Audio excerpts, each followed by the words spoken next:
Welcome to the Daily 3, where we write it down and try to make it happen, kind of. Sometimes. Some days. We write it down and we make it happen. Only on Tuesdays. And only every other Tuesday on the third Tuesday of the month. Every fourth year. That's right. Of the 12th decade. Every other millennia. That's right. I'm David. I'm Mike. Welcome to the Daily 3. Yeah, let's do our review from yesterday.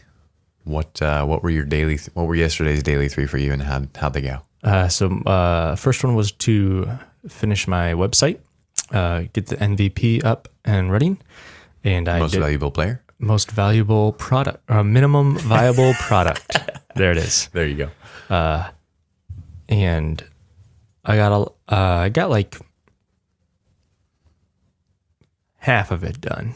All right. 50%. Nice. I like the 50% I did though. That's good. So that's good. Dude, you failed 50%. Thanks, man. Yeah. Continuing to learn websites. Yeah. Whew. But I'm happy. I'm sticking with it. Second one, write my 3-week update. Did not do that. All right. So I guess did not do that.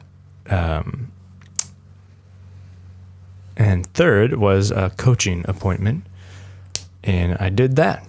And so that was good. I learned a lot from, did I learn a lot from it? It was good. Yeah.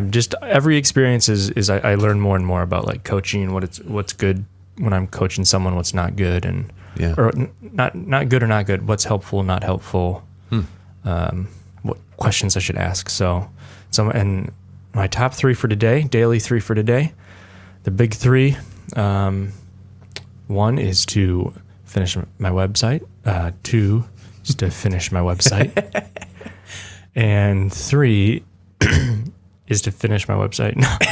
And 3 is to prep for a fundraising meeting I have tomorrow. All right. So what that means is I'm going to try to shrink down.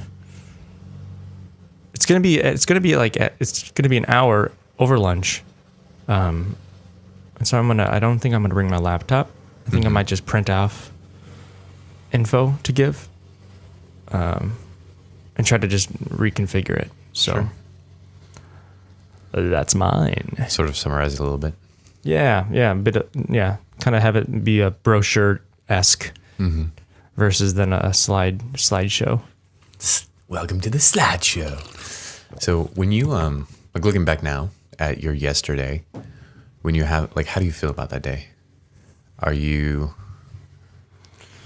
you like carry any, I don't know if you want to call it like a baggage or false beliefs or anything into this day when you look at how yesterday went, or are you kind of like, nah, actually that was good, I can accept what I did get done and what I didn't, and I'm ready for the next day? Like, do you feel like you're coming into this day with fresh motivation, or sort of like sort of this feeling of like stuckness or something like that that's sort of hindering you, or that is like an overflow from yesterday kind of thing? No, I feel like a failure. Okay. Honestly, Yeah. That's a great question. I think I carry that with me into every day. I got like an eyelash in my eye, or an eyeball in my eyelash. That happened to me yesterday. As soon as we quit recording, I was just like rubbing my eye like crazy because I'm like, what is this? No, I'm bringing in. I'm so frustrated by yesterday. Yeah. I get so frustrated when I set out to do something, and I do not do it, and it brings shame. Or I think shame. So if we use Brené Brown definition of shame versus guilt, guilt is saying I've done something bad, and shame is saying I am bad. And so there's shame involved where I am a failure. I didn't, rather than I failed. So that's hard. Yeah. because I worry so much about what people think. And like, I just imagine them being angry with me. And whether they actually are or not. I have no idea. No. Yeah. I mean, I just, I don't know, when I, knowing that my work is being supported by people, and I set out to do something and I don't do it, I just imagine all them being like angry. And that's not, and when I say that, it's like, oh, do you have really angry supporters? No, not at all. I have really supportive supporters, like really great partners. So why do I put that on them? Obviously it's not them, it's me. Like it's at least I say that, and there's still part of me that's like, maybe. Like I'm like 90% sure they're all not angry with me.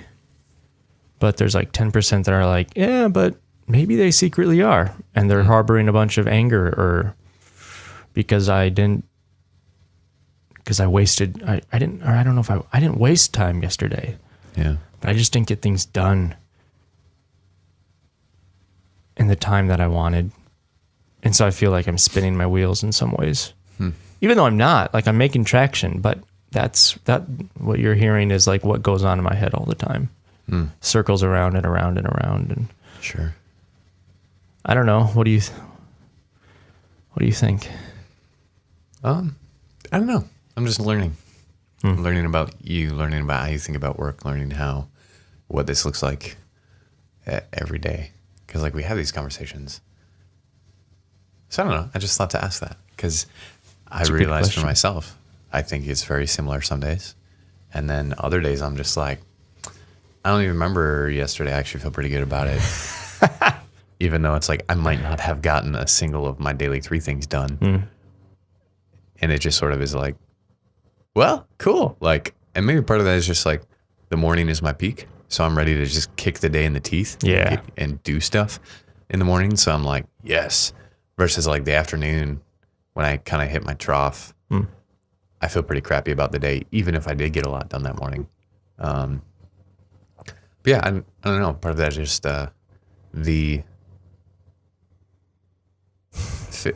like figuring out how to accept yesterday for what it was, and then allow the way that we engage with work to be independent of what yesterday was like.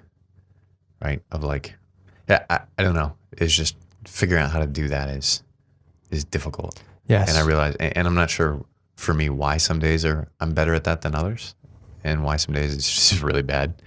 I don't know. And I realize there's like there's a couple different. I thought there was a dog in here. I thought there's a couple different emotions at play. Like one is with the frustration of work. Yeah. Or the frustration that is just enveloped in work, I think. Of just like the reality of Genesis 2. Yeah. That the ground will produce thistles and thorns. Sorry, Genesis 3. Yeah. Yeah. Way different. Way different. Way different. Genesis 3. To clarify, Genesis 3. So I'm not farming, but dang, sometimes, man, it feels like when I'm working on a website, I'm just picking up rocks and just like chucking them. Just like, all right, you're going to pick up, like the whole day is just like trying to like figure out, how do I make this website how I want it to look? Yeah. How do I make this field so that it's like good for like what I want to grow in it? And so like, I guess to go with that analogy, I want the page to look a certain way so then when people read it, it's not hard to read, it's easy to read. Like those, all the fonts and typography and everything is good. And that might seem like, if you aren't in the world, it might be like, I didn't even know that was a thing, typography on the web.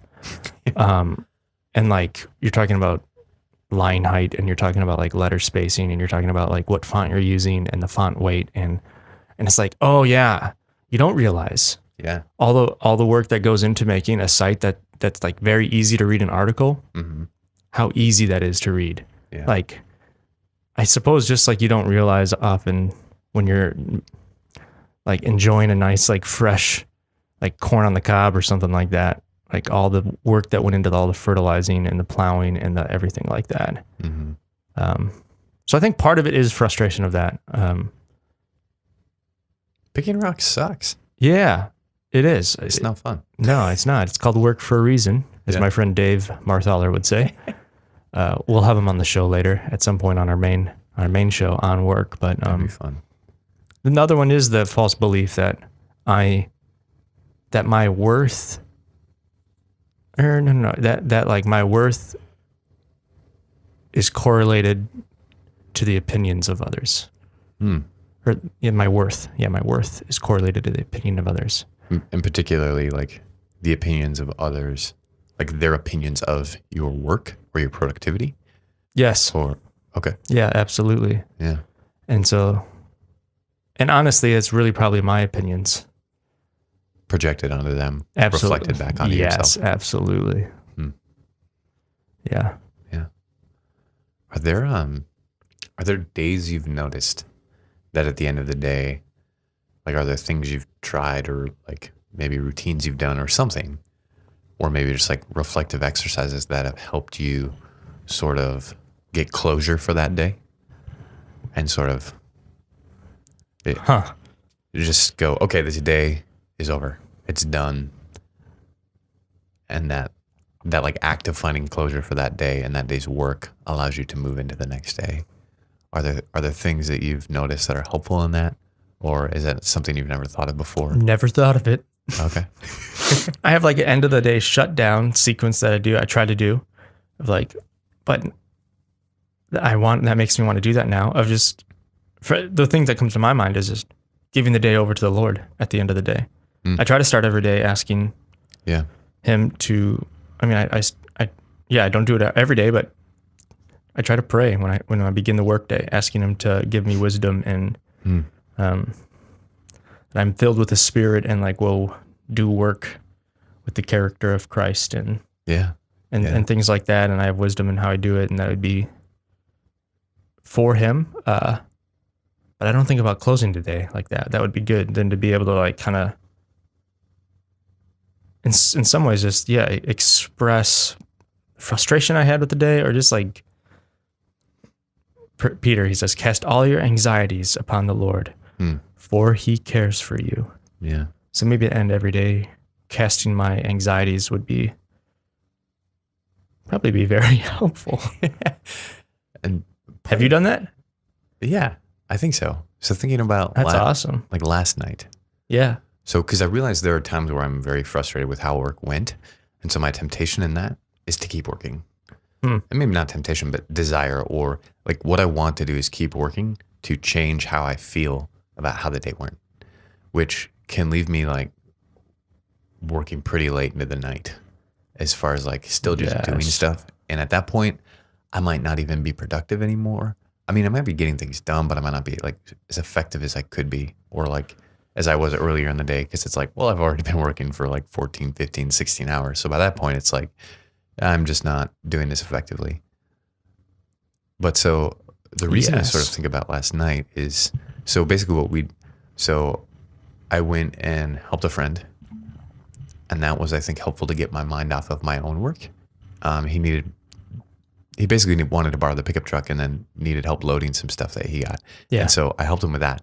And that took like 2 hours, which was actually like really good, I think, to just like get outside of my own work and serve someone else. Get out of your own head and what you're doing and thinking. And so to just like set my work aside and focus on being present where I was, with who I was, doing what we were doing and serving them, rather than just figuring out like, how do I get my stuff done, I think was helpful. But then also like having a bonfire last night.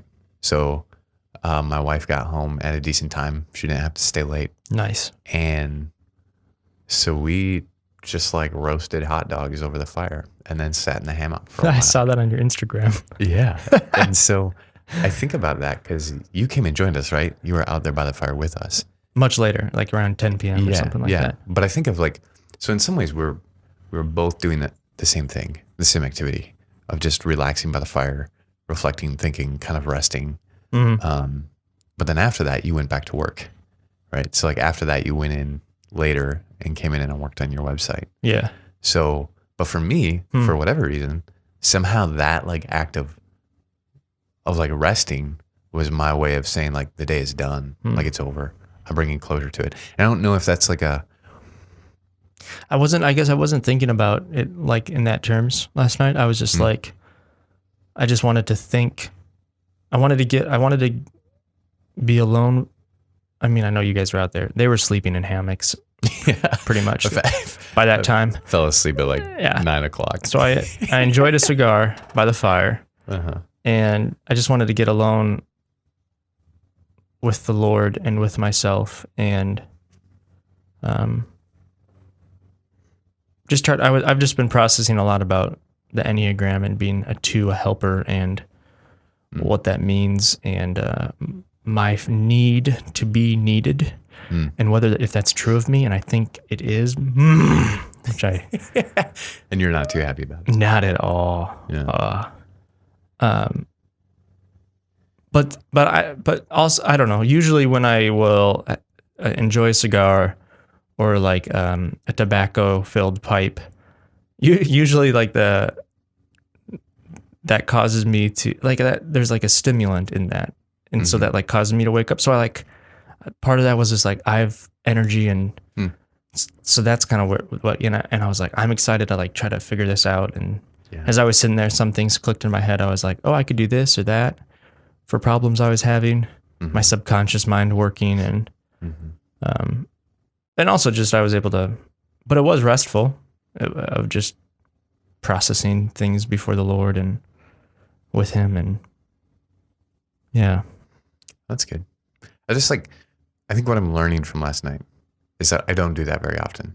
The close the day off of just saying this is the end of the day. Right. I think there is something about for people who can do this is like, or are good or just more mature at doing this than I am. It's like knowing that when their day is over, it's over. And that might be part of the like benefit of like working a kind of 9 to 5 job, a job where you can clock out and not take your work home with you. Where like the things we're doing. Well, I don't know about that. Okay, yes, in one sense, but no, in the sense that, man, people bring the emotional stress past 5 p.m. to their home all the time. Right. And the maturity level is not doing that, right? Yeah. Yep. I think that's a good point. Yeah. So, yeah, but I think some act of doing that, some act of whatever it is, whether it's for some people, it's the drive home. For some people, it's I think this practice, right, of being self-aware enough to know, like, what is it for me that is like an activity or a posture or an attitude I can practice that allows me to bring closure to the day. I don't know what that is for me, but for some reason I noticed like, oh, last night was actually pretty good at that, to the point that I just felt so relaxed and just like, I'm not worried about how the day went. I'm not worried about what I failed at. I'm not worried about what I didn't get done and how that's going to affect everything else. I was just like, you know what? I'm good. And I just fell asleep in a hammock. I think that's good, because I think that's is like it's a more sober minded perspective, because work is not life, and work, like, our lives are more than the jobs that we are entrusted right now. Right. Like, we have our family, we have just like life to be lived, to serve others, to enjoy the good life God has given us, and think about, And it was, a lot of last night for me felt just like an exercise in enjoyment. Just like, this is a beautiful night. It's so nice to just sit out by a bonfire. And it was gorgeous last night. Oh, it was no bugs. Amazing. Yeah. That won't last much longer. No. But so that was I was like, this is wonderful. Not until we put up the Bugatron 4000, purchased locally here at Mike and Dave's Superstore. The Bugatron 4000 will block every bug from coming into your yard. Coming soon. So, I think too, it's also an exercise in humility and accepting the reality that we are not God, that we cannot keep going. Like there's just like, as I was sort of making that transition from like accepting I didn't get done the things I needed to get done today, You're just like, it is hard. Like when God created, he spoke things into existence. When I create stuff, it is very hard for me to bring things into existence. Yes. And it's just Got like, all those stinking rocks. yeah, this is your damn rocks, you know? It's Yeah. like, oh. And so, man, my dad made us pick rocks when we were little. We would go around in the field, and it wasn't like a farm field. It was just like this dirt area that he eventually wanted to plant grass. So we'd go around with the red wagon, and I think he said he'd pay us like a penny per rock or something. So we're like, yeah, this will be great. We're going to make so much money. Oh my gosh. Like, and I don't know, my sister and I were maybe like 5 and 6 or 6 and 7 or something like that. So we'd go around, pick rocks in this red wagon. And sometimes this reminded me of, or this made me think of like this when you were talking about the website and fonts is like, you find a rock and only so much of it is showing. And then you start digging out and you're like, this is probably bigger than I'm even able to lift. Yeah. Like, and you're a half hour into digging Oh out my the dirt around gosh. it. And now you're like, what do I do with this thing? Yes. And it just sucks you in. And there's still all these other little rocks around you that you haven't paid attention to or that you could have gotten, but instead you focused on this one. It's just, And sometimes you get frustrated and then you go work on another rock that you think is small. And then that turns out to be another big rock. Totally. And then pretty soon you're just like, And it's hot and the Yep. sun's beating down and you're sweaty and you're tired and you just hate life. well, you hate rocks. You hate rocks. You hate rocks. Yeah. Yep. Yeah. Part of me is what you were saying about the humility. Like I'm realizing that it's part of me that continues to work is like not letting go of the fact that I didn't get something done. Yeah, totally. And not letting go. And part of me is like seeking that, because if I'm attaching it to how I feel about myself or what I think about myself, that's living for myself again. And I'm not willing to like give that to the Lord. I do the same thing. Rather than just doing, I did my best. Ultimately, it's all the Lord's. Yeah. I was just like the reality of remembering like work that is done in the Lord is not done in vain. And I think a lot of times when we talk about that passage, the application that we intend for it is, or the application that I hear most people talk about that, or the context is evangelism. Like in evangelism or in ministry, that work that is done for the Lord is not in vain. And we don't talk about that in the reality of, no, all work, any one of our vocations, any one of our vocational callings, if we are doing that work for the Lord, it is not in vain. And so I think And maybe part of the frustration is that I'm not doing it for the Lord. Yeah. In my heart. That could very well be. If I'm doing work in my heart for me, my status, my bank account, my family, my children. Right. Which are all good things. Yeah. But Right. I'm not doing it for the Lord. But they're not primary things. Right. Yeah, they are. Yeah. It is not the priority. Right. You can only have one priority, folks. Only one. There should be no such thing as a second priority. I learned that from essentialism. Really? It's messed up that throughout the ages somehow we have like, what's your first priority? What's your second priority? No, that's not how the word works. Priority means one thing. That's it. One thing. It is your top thing. And that's why we call this the daily 3 instead of the daily priorities. That's right. That's right. Because that would be a misnomer. It would be. All right. What about you? Oh, yeah. Yeah. I forgot. We haven't. Yeah. So That let's was see. good. That was really good. That was good. Yesterday, let me pull up what I had here. I sort of did some of them. So one, I had make some calls and figure out business insurance and admin, accounting type stuff, bank accounts, whatnot. I didn't touch that. All I right. didn't do any of that. You failed. I know. But part of that was, I think I'm okay with, because I made the decision and I didn't take very long to make it. Because I started thinking about it and realizing, oh, should I go do this now or should I not? And I just decided, you know what? I am making a lot of headway on what I'm currently working on. I am going to like intentionally procrastinate on this one and throw it off till tomorrow. So I felt good about making that decision, even though it's like, I think this morning coming back and realizing, oh, I didn't get that done, and kind of feeling that like feeling a little bit of shame for that. Dude, intentionalism is better than half-assed like completion, I think. Yeah. Intentionally not doing something is better than half-assed completion. That's good. And then the other thing I had was read 5 sections for my Bible reading plan, trying to catch up. I got 4 out of 5. So not way to go, bad, man. Almost there. But then finished up the 5th one this morning. So I was like, cool. Dude. Finish that one off. And then the third one I had was work on the basement. And so I got some of the insulation on the wall done. Mm-hmm. I got all the insulation on the wall done. So that was good. Boom. And then I started on this applying and fastening the plywood subfloor and got most of the stuff in the room done. There's still a little bit more of that I need to do. Are there a couple spots that you still need to put the subflooring in? Mm-hmm. Or it looks pretty much all snug in there. Thanks, man. Yeah. So yeah, I got it all cut, laid down, and then I'll have to finish cutting some pieces today and then fasten it. But made a lot of headway yesterday.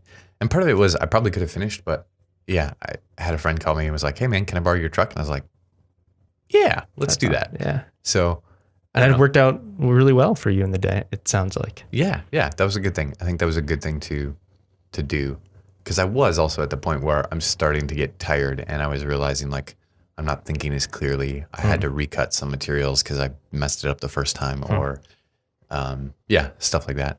So that was my yesterdays. And then today I've got catch up with my wife. We need to just like check in, look at our calendars, figure that out, kind of do that, review our finances and budget and that sort of stuff and go through those things together. And the other one is to, so that's number 1. Number 2 is sort of make all those insurance calls and figure that out today. So I'm going to hopefully do that. Nice. And then 3 is finish making those cuts on the subfloor material and fasten it down. Screw it down. Screw it down. What do you use to do that? Does that go into the cement below it? Mm-hmm. Yep. So I'm basically using a 4-inch concrete screw called a Tapcon. That's the brand, but there's other ones out there. But essentially you pre-drill a hole that's a little bit smaller than the size of the screw. And then I'm going to screw through. Do you screw it the little hole? Do you screw that for the entire 4 inches, or do you screw it like only like 2 inches? Yeah, you screw it the entire 4, probably a little deeper, just so you have some room at the bottom. Gotcha. And then, essentially, I'm going to screw through the plywood, through the 2 inches of insulation, through a dimple mat, and then into the concrete. So there'll probably be about 1 3/4 inches that's actually sunk into the concrete, or about 1 3/4 inches. Cool. So nice. I mean, do you have a power drill? Mm-hmm. Sweet. I've got like 2 that plugs into the 3 extension cord. 5. Oh yeah, I have one of those too. I have one of those if you need. It's a hammer drill. Yeah, that's what I've got. So sweet. Thanks, man. Yeah. And I think that's pretty much everything I got. Cool. Well, another episode of the Daily 3 in the books, brought to you by the Bugatron 4000. Protect your home from the pests that aren't your kids or pets. This should be a real product at some point. Just an invisible. Well, have you seen they made those lasers that can like kill mosquitoes? Have you seen that? No. There's this video where scientists came up with like basically lasers, and it detects a bug, like a mosquito in its field, and then it just shoots a laser and like hits their wings off, and so it dies. Oh. So we could create, just cool, a big field of that. Laser science. There's probably so many bugs. I wonder how many bugs are in the square footage of your yard. I don't know if I want to know. I bet there are. Or that are actually like within the walls of your house. Oh, probably tens of thousands. Yeah, that's freaky. Anyway. This has been the Daily 3. Write things down. Make it happen.